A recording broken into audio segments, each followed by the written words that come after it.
कवि गंगाधर मेहर जयंती बरगढ़ जिला अतापेरा ब्लॉक पहाड़ श्रीकड़ा पंचायत अंतर्गत रेंगाली ग्राम सरकारी उन्नीत उच्च विद्यालय परिसर में स्वभाव कवि गंगाधर मेहर जयंती अनुष्ठित हो जाए।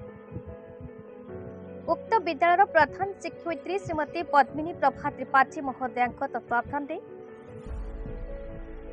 मेहर जयंती पालन कर 1862 मसीहा अगस्ट 9 तारिख में बरपाली ग्राम में जन्मग्रहण करते।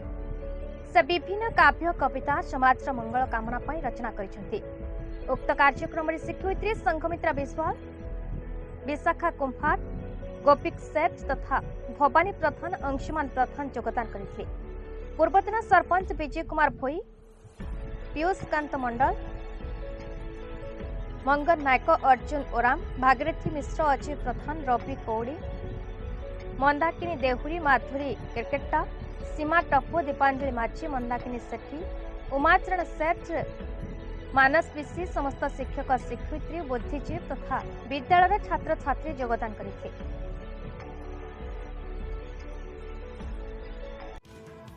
बरगढ़ जिलार टिकलाल त्रिपाठी रिपोर्ट, भारत न्यूज।